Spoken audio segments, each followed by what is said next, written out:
It's my honor to be here as part of this very, very useful, informative session today. I'd like to introduce our guest today, Director General, Director Cyber Security Bureau, Telangana, Director Forensic Science Laboratories, Srimati Shikha Goel ji. A big round of applause for her, please. Ma'am needs no introduction. One of the most dynamic officers of Telangana state, and we are really proud to have her here today. Srimati Shikha Goel ji is a 1994 batch Indian Police Service Officer of Telangana cadre. Shikha is a Miranda House alumni and holds an MPhil in Botany from Delhi University. She has also completed the Advanced Management Program in Public Policy from the Indian School of Business and is an accredited civil commercial mediator certified by ADR ODR International UK. In her career spanning almost 30 years, she has served in various wings of the state and central police organizations. Her career journey was forged policing disturbed areas including Jammu and Kashmir during the peak of subversive activities and combating Naxalism in Andhra Pradesh.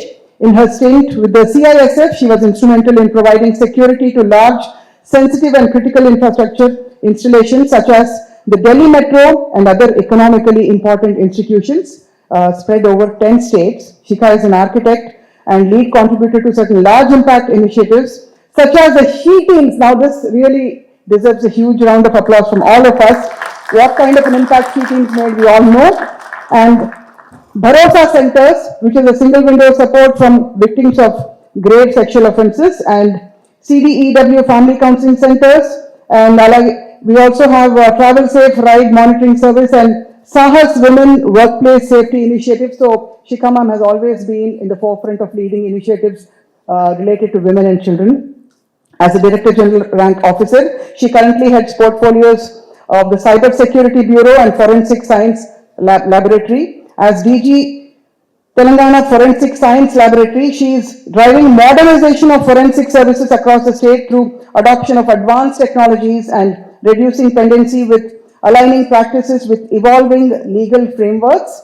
And as the Director of Telangana State Cyber Security Bureau, heading the first of its kind, now replicated nationally, the T4C, she functions as Chief Information Security Officer, overseeing coordination with law enforcement, intelligence, supervision, and executing special operations against cyber offenders, which is the main point of today's session. So she proudly led the first of its kind interstate operation to arrest cyber criminals, overseeing cybercrime police stations, and actively engages in interstate, interagency coordination and cyber capacity building. With a big round of applause, I'd like to welcome Srimati Shikha Goel, IPS, onto the stage. Welcome, ma'am.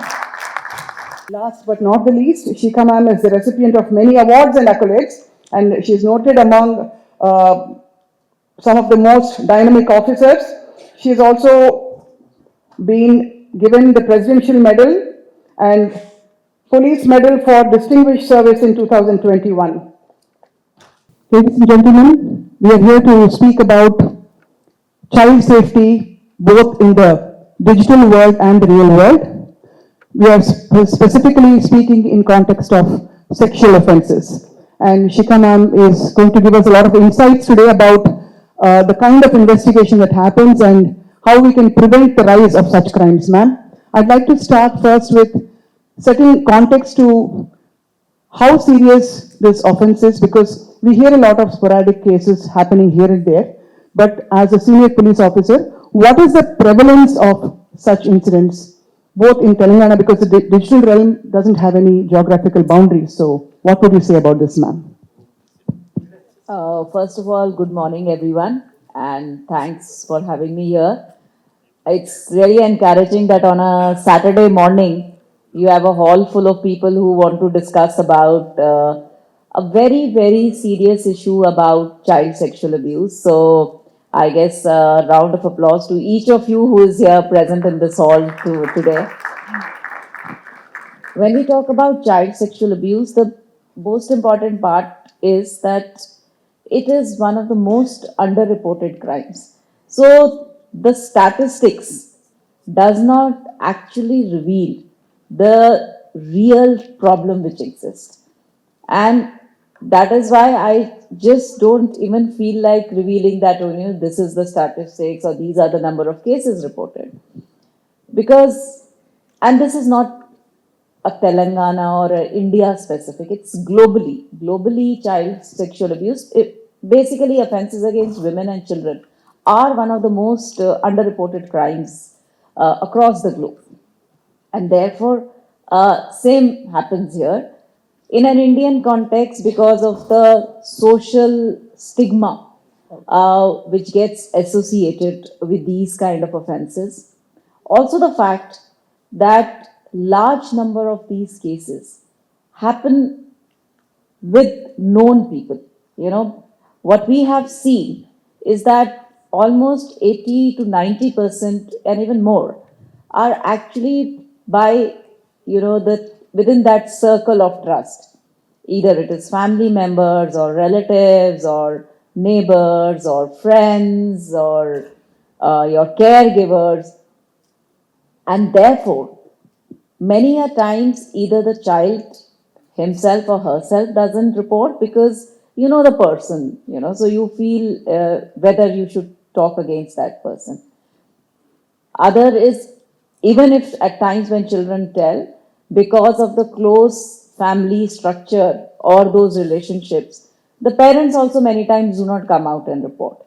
So those are very realities which we all have to live with, and also take steps where we ensure that if unfortunately any child becomes a victim of such offense, it is reported immediately.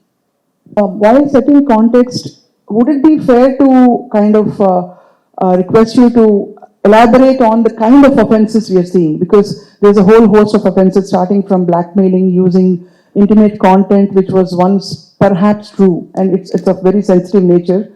This issue that I'm speaking about, minors getting involved in relationships, and starting from there to child pornographic material, to rape in the physical world, which is a horrendous crime, which perhaps goes more noticed than some of these other things, because the other things, most people I feel are lost as to how to take it forward. So would you please give us an insight into this? First of all, there is a complete law and act which protects children called the POCSO Act. And this is the one which defines all the various different kind of offenses which can happen against children.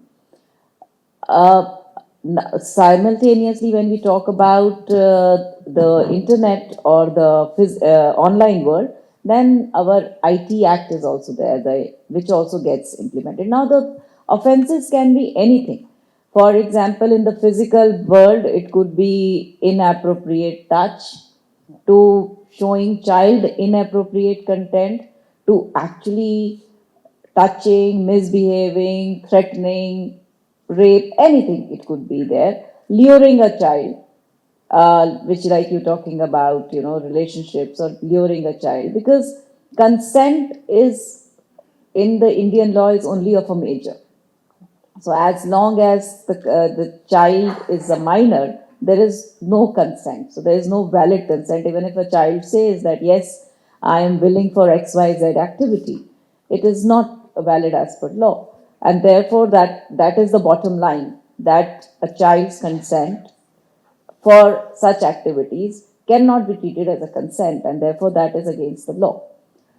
Then you have this whole world of internet, from cyber bullying to cyber stalking, which can happen to children also. So cyber bullying to cyber stalking to child sexual material, exploitative and sexual material. It is just a whole world of offenses against the children. It's really shocking to know, ma'am. Although you mentioned that it's very underreported, I think by and large most of us know that the number of such offences is also on the rise. Would we agree with that point? And if yes, have we been able to, as a society, actually come to why this has risen? If you ask me, as I said, that it's an underreported crime, I feel that there isn't a rise in the crime. If you're looking at the number of crimes which get reported to the police, I think because, and especially it is true for Telangana, is that because of the structures we have now created and the awareness which is coming into the matter, where people have started reporting crimes. So it's not that there are more crimes happening, but yes, they are now getting reported, which is an extremely healthy trend. And the entire Telangana police mechanism or structure with respect to women and children, or our entire thought process has been such to encourage to report. And I think when you look at our numbers, every year you will see that no more number of FIRs are registered, more number of cases are registered. Not because more offense has taken place, but more people are coming out and now telling. So that is a fine line which we need to understand as far as Telangana is concerned. I'll just give you an example. When we are looking at the child sexual abuse, if you see otherwise and you know the way it can be reported, we have this year we have a 2000% increase in the FIRs. 2000%. Not because child sexual abuse has increased, but because the tip lines which used to come to the police in the Cyber Security Bureau, we have created a special unit, a child protection unit, and we are now using technology, including AI, to analyze those tip lines and from that get information which is good enough to register a case. So before setting up this, I had some handful of cases because analyzing those tip lines, which come in thousands to us, was not possible. So it's not that it has increased, but we now technology and by we are now able to get it and then make sure that the cases are registered. Simultaneously, the number of accused whom we have arrested since February when we started the CPU is increased by 500% because now we are able to identify them by using technology and do it more speedily. So this thing we need to understand that it was always happening. Now, with technology, with greater focus, with all awareness, we're trying to make sure because we need to remember that any unreported crime actually emboldens the accused. Absolutely, ma'am. Because if there is no deterrence, if he is not caught, he will go and do it to others. And therefore, one complaint has a ripple effect. It saves for anybody else who's going on the same path. So that's something very important for all of us to understand. Ma'am, what kind of profiles of victims are we seeing? I mean, do they come from a certain section of society, from a certain age group or a certain background? Have you been able to come to some kind of a conclusion on who is victim to this? Yeah, true. When we are looking at, we do a lot of data analysis, whether we do it or the child sexual abuse, which happens on the physical cases which we're talking about, or the online.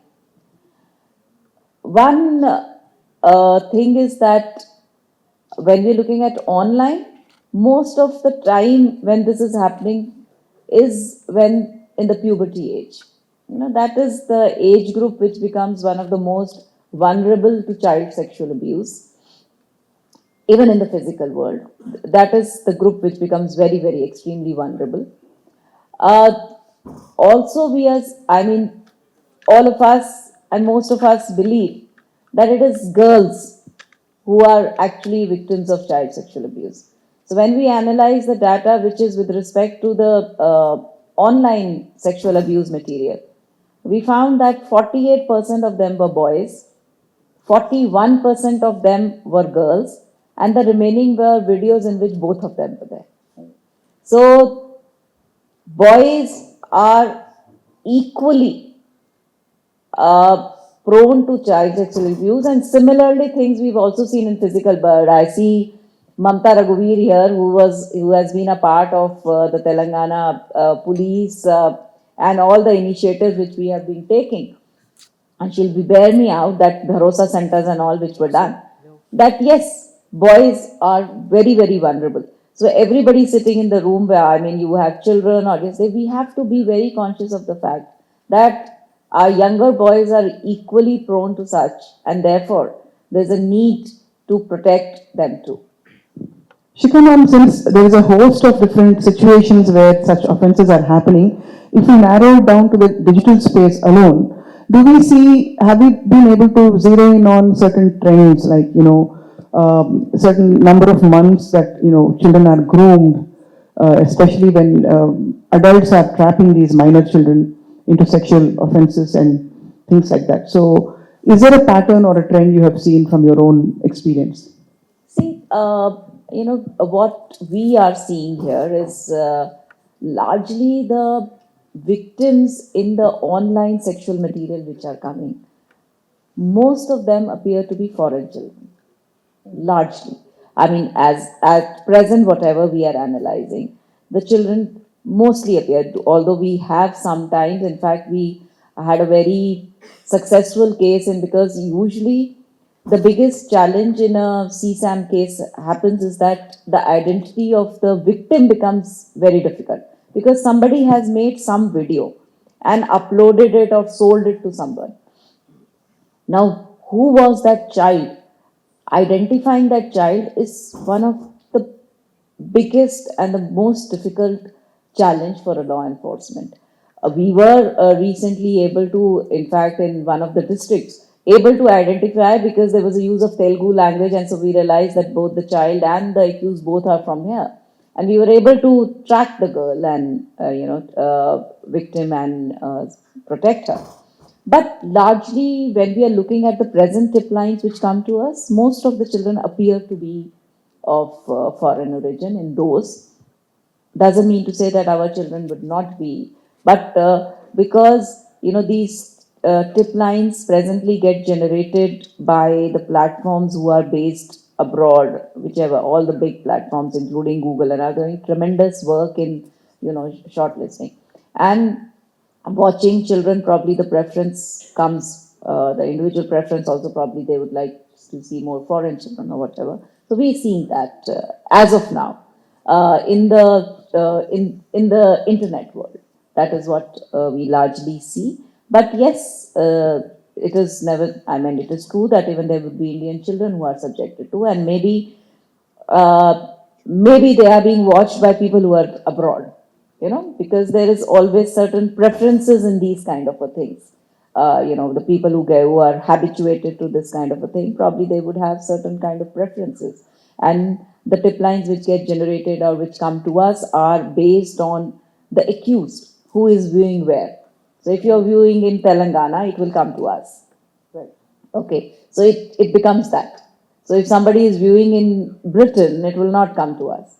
But if somebody is viewing in Telangana, it will come to us. So it becomes who is watching as the location of the accused is what we get. So that is why the victim profile for us usually right now is this. So that must be a challenge, ma'am, because when a victim actually reports a case in the digital space where there are no boundaries of states, so it's many people have this question as to how does the police department actually the cybersecurity operate in terms of finding based on the interstate laws and various acts and things. So how do you operate finding the perpetrator who could be elsewhere?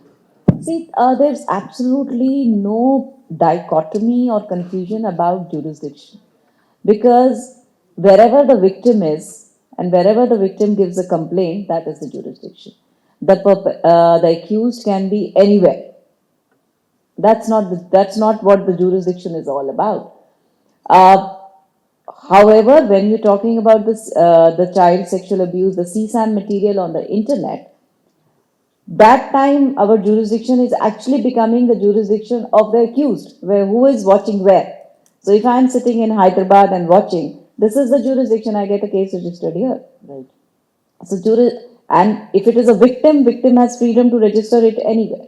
If the victims come forward, like for example in physical world they come forward, so wherever the victim lives becomes the jurisdiction. So there is no confusion for all cyber crimes. I mean, why only this? They are borderless crimes. Right. You can be sitting anywhere across the world and indulging in a crime, and therefore that's a very big challenge for the law enforcement agency to, get to the accused. So while we doing our bit and we every day for different cyber offenses. We catch people from across India. Obviously, when the trail goes outside India, then there is a procedure to be followed, which would take a little time. But yes, there are all procedures in place for And those. especially, ma'am, creating fake profiles and operating with from places where it's hard to even trace, who the actual perpetrator offender is. That must be a challenge. It's a very difficult cases to be done, but technology is also helping us. I can't reveal Yes. the secrets behind which that how we tracking people who are watching, or how that information comes to us, because this is a very sensitive subject. Yes, ma'am. And there is technology which does help in tracking people. And we are able to retrieve deleted matter. We are able to get information even if somebody is trying to hide. But yes, I mean, technology works both ways. So yes. Ma'am, what was the need for starting the Bharosa Center and how has it increased the reporting of crimes against children and women? First of all, I will ask this gathering, how many of you know about the Bharosa centers of Telangana? Because I'll answer according to that, depending on how many. So are there people from outside the state? Yes. Yeah. So I'll just give a little small perspective so you know what it is. So Bharosa centers are basically they're victim support centers by the Telangana police. Something like the one-stop crisis centers across India. Now, the difference between the Bharosa Center and the other one-stop crisis centers are that one, Bharosa centers are totally and completely manned by professionals, whether it is legal professionals, whether it is psychologists, and has only one police officer there. But these are administered by the police. So there is a Bharosa society which is created.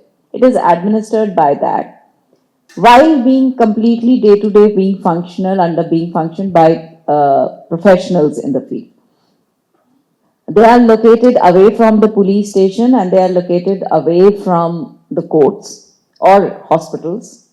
They are not in the same premises. Also, all the cases of child sexual abuse and rape or against women, the victims are handled at these Bharosa centers. So we started with one in 2018, if I'm not wrong, 16, I think, yeah. And today, the last I remember is we had 26 of these centers spread across Telangana. And every victim of rape and child sexual abuse, as I told, is handled at these centers. Now, just like, why the Bharosa Center? So, I've often told that just imagine that there are two children, both of similar age, both have undergone a similar type of child sexual abuse. However, there is a lot of chance that both the children will react differently to this offense. While one child can, become aggressive or, someone who would be very vocal and would like to fight it out. Another child may become, start blaming himself or herself, become very quiet and all those. Now, police officers, I'm also one. However, empathy trained we might be and we are. This is something different which we cannot understand. We're not psychologists. We are not trained for this. So, what you need is a professional to handle the child as soon as the offense is reported. And once it is handled by the professional, who can talk to the child depending on what is happened to him or her, what is the psychology, what is the reaction, what is the behavior of the child. And how is the child taking that? And first calm down and bring him or her to a level that the criminal justice system can then start its work. So that is why you need a center like Bharosa, because the trained psychologists handle the children, and then with their help and support, do we record their statements, register the case. And not only that, you have cases where a child is just a 3-year-old, 4-year-old child.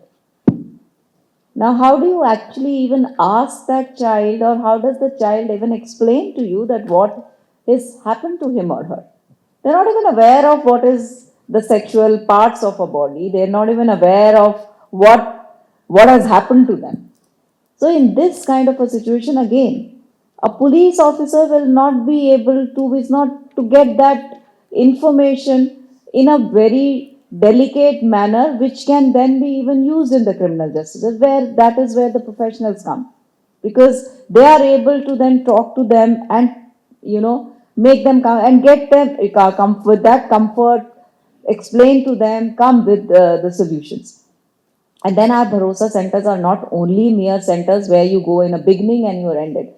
They are there throughout the journey in the criminal justice system and beyond, till the child is completely rehabilitated and is back to the normal form. Does the Bharosa Center handhold the child?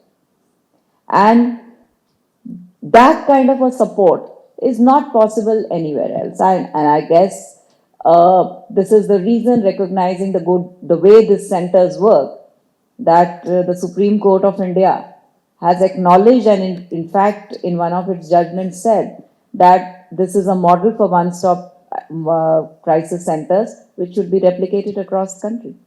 I'd like to continue by asking one straight question on how we can encourage children and parents of children to come forward to report such cases more, to create a more trusting environment, to assure them that there is no social shaming or guilt, because this is, unlike other crimes, associated with a lot of stigma.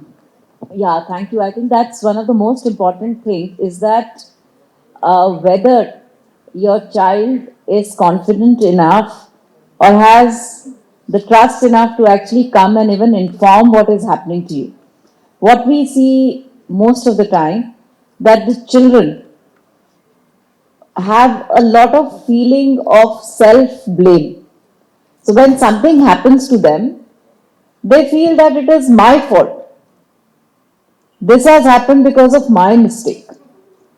Now, this is a kind of conversation which we need to start in our families and in our schools, so that the children understand that if a crime happens to them, it is not their mistake, and that they can come and talk to us. So there is a need for that environment at home, and just if you say in very plain words that I'm going to go to my child and say, if anything happens to you, you please come and tell. We don't expect children to do that. So there has to be an environment in the normal way your family works, or the normal conversations. There has to be an openness, so that anything happening, the child feels can come and share with you. And what we should start, often as parents, what happens is, when our child comes and tells us something, even if it is not, forget about the sexual or anything, it's a normal thing, some child comes and tells, and we immediately say, तुमने ही कुछ किया होगा, तुम्हारी ही गलती हुई होगी, ऐसा क्या हुआ. No, I'm not talking about sexual, but general, that is the way we communicate with the child. And therefore, the child starts believing that even if he has to share anything, probably it will be construed that it is his or her mistake. And therefore, the children they don't come and tell you. So, we need to start conversations. We need to have dialogue with our children. It has to be a two-way process. It doesn't have to be like a police interrogation or a questioning of your child. It has to be a dialogue in the family, where the child knows that if something happens to me, I can go and tell my parents, that I'll not be judged for it. What happens is that, the children feel that, okay, if we go, we're going to be judged and we're going to be said, ki ye, that atmosphere that should not be at home. So that is very essential. And also as parents, and then secondly, as schools and teachers, we have to be conscious about the red flags. See, any child who is undergoing any such type of abuse may have certain changes in behavior. You may have a child who was very good in studies who suddenly loses interest in studies, or a child who used to love and to go out and play suddenly starts stop. A child who was very quiet and nice suddenly becomes very aggressive in his behavior, becomes very temperamental in his behavior. So there's a change in behavior. Or you have children who are very, very, all of us have devices. We can't live without it, and same is true for their children. But you see that the child has become very, very secretive of what he's watching. The child, if you enter the room, suddenly you find that would switch off the screen or switch off the laptop or close the screen, or the manner in which the screen time has increased tremendously. There can be so many different things which can be there. There are instances where children, when they're playing games, if they are even sending money, so there is some amount of more use of money or pocket money or whatever. So we have to be, we don't have to be paranoid first of all, because many parents feel that everything is, it's not, you don't have to be paranoid, but you have to be alert, cautious, and have an atmosphere where your child can comfortably speak to you. Another is that, all of us, most of us as parents belonging to a different generation, we are all on the internet. We are all, just we are newbies. You are somebody who hardly knows about it, while your child is a pro in internet. So there is a lot of gap. Now that gap of awareness is also something which creates boundaries with your child. So why not bridge this gap by actually talking to your child and learning from him, rather than make him a partner in your learning process, and that way you will also be improved. At the Telangana Cyber Security Bureau, we've also prepared a digital parental guideline, which tells you about most of the games or apps or whatever our children are on. All of them have something called privacy settings. All of them also have parental control mechanisms. Now, as parents, because of this digital gap which we have, or we don't know that, so we have prepared a handbook, which is an e-book, which you can see and say, okay, these are the things, this is where I can, these are the controls which I can exercise. And that's especially useful when the child are very young. When your child becomes a teenager, I don't think he's going to be allowing that, or he will be very well to know how to circumvent and skirt that and get it. But the younger ones still are the ones who are also extremely vulnerable, are the ones on which you can exercise these. So there is a need to have a very healthy, communicative environment at home. How can conviction of offenders and making this conviction public probably act as a deterrent to such crimes? Because if there's nothing, at least there's fear of law. The crime, that punishment is deterrent, and whatever judgments come, they are very widely publicized by the Women Safety Wing as well as by the Bureau. And in the last few years, especially after the setting up of Bharosa centers, the conviction rate in the real, actually contested cases of child sexual abuse and rape have increased tremendously. We've even had death penalty, and there are numerous cases where we've had 20 years punishment, 10 years, life imprisonments. So they have really increased. There's no doubt about it, and we do publicize it. One thing which I would really like to tell everyone, because there is this, while everybody knows in the physical world, what constitutes child sexual abuse, but many of us fail to realize that when we are on the internet, even viewing, browsing, possessing any child exploitative or sexual material is an offense. That's the bottom line. You cannot say that I did not make this video. No. Just watching it itself or having it is an offense. So I would like everybody to keep that in mind. Which can actually become perhaps be played in movie theaters because the Na Pere Mukesh for the lung cancer thing was really has been very effective in at least so we need a massive aggressive campaigns giving all our children the abhayam that we all need and before we wind up ma'am the root cause जो कीड़ा होता है for people to commit such crimes availability of pornography, availability of alcohol and drugs. Is there any way to even put a tab on these things, or it's just a utopian idea? But this is not something which can be resolved only by the police or the law enforcement, just like the minister was just now talking about.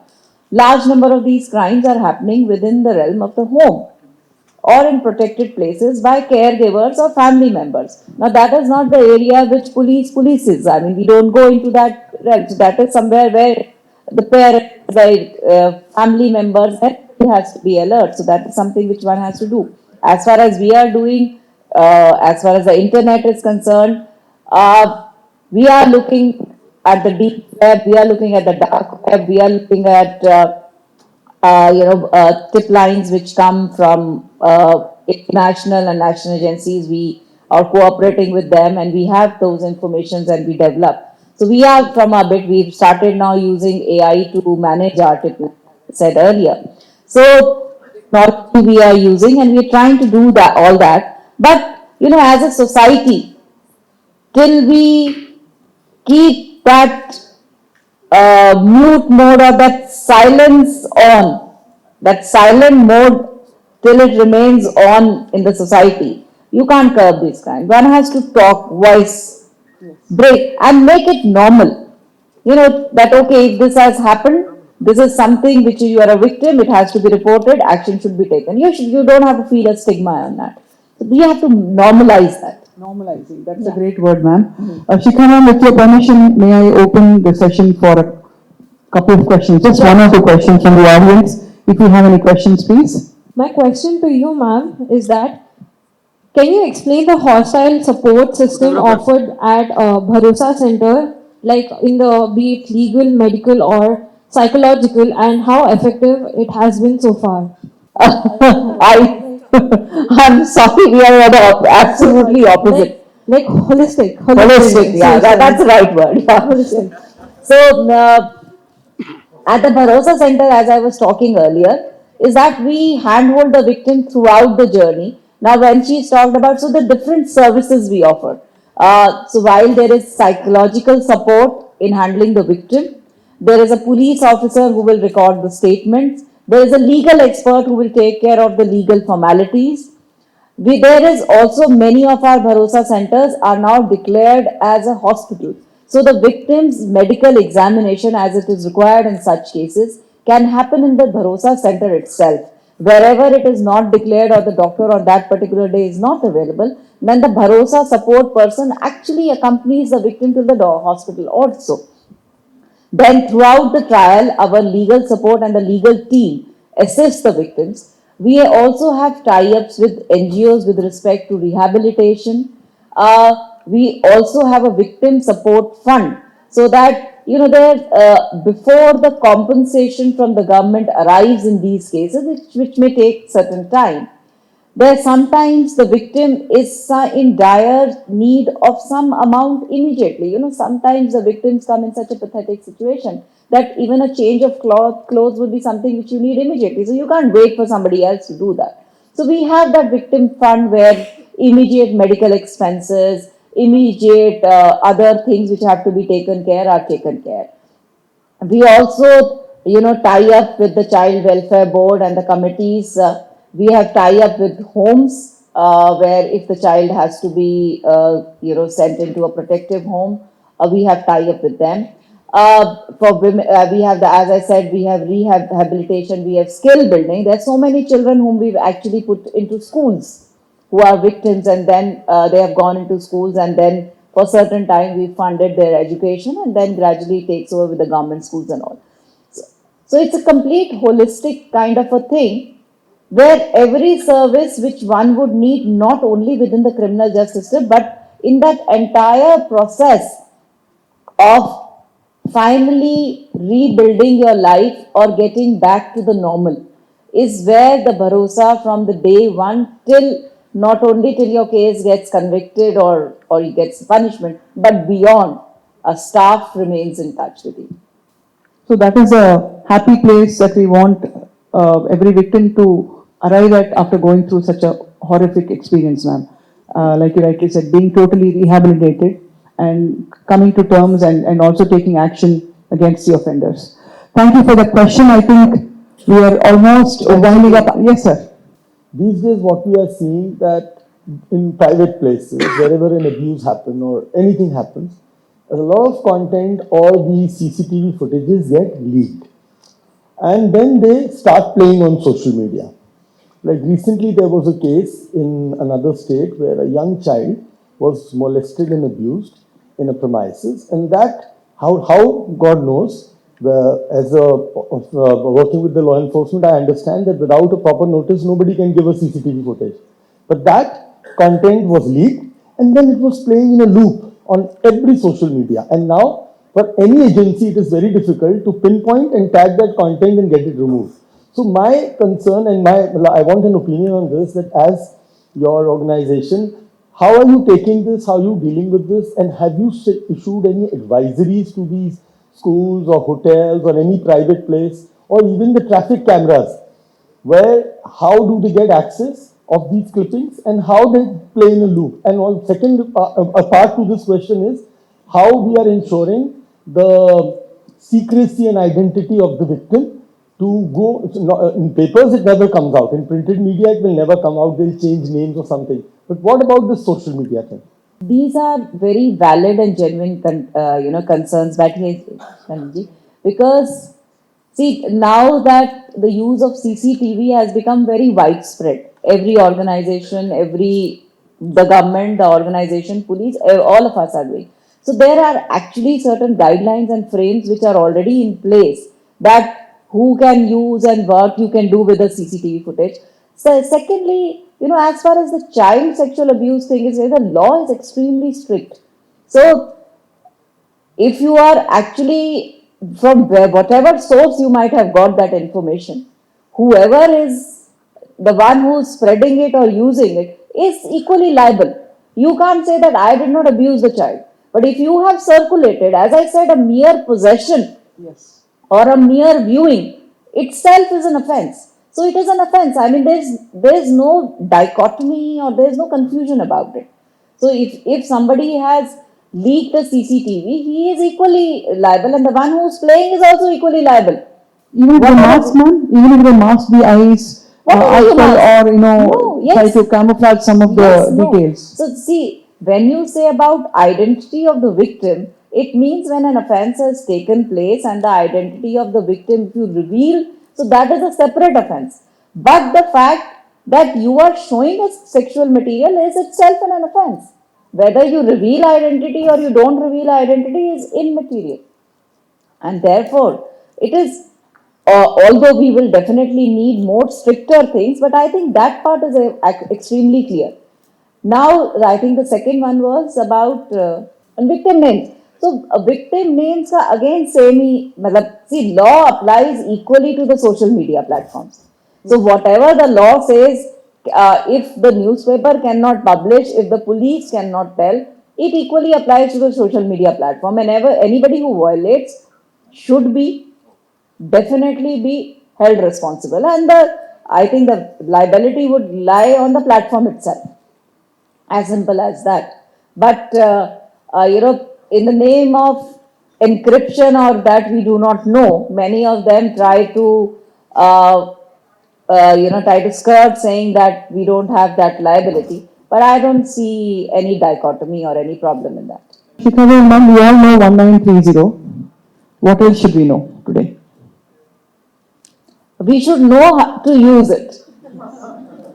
And that is available, and you have to dial it to inform it. And also know that there is also link to cybercrime.gov.in. So you can report on that portal itself, especially when there are issues regarding non-financial and children and women. It would be easier and quick also to report on cybercrime.gov.in. Very, very informative, enlightening session speaking with you today. And I'm sure, I think all of us have summed up the essence of what the message you're giving today, that child sexual offenses are very serious crimes. They may happen in any degree. They may happen in the real world or the digital world. But law enforcement is very vigilant right now. And you're on the watch trying to get more and more people to come forward, speak up against such offenses and take immediate action. Yeah, and I would just want to tell one thing to everyone, that we all feel that crime happens to someone else and will never happen to me. This is a myth in which all of us live. And therefore, please make sure that your own spaces, your own homes, your own schools, colleges, offices, your own children, your own near and dear ones are well protected without stifling them, without being paranoid. But being alert does not mean that you're paranoid. Please make sure that your own houses and your own environments, your own caregivers, the people you trust your children with, are worthy of that trust. Thank you. Thank you very much, ma'am.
ఎప్పుడైనా ఎక్కడైనా మీ చేతిలోనే వార్తా ప్రపంచం, మీ మొబైల్లో, మీ కంప్యూటర్లో, మీ టీవీలో.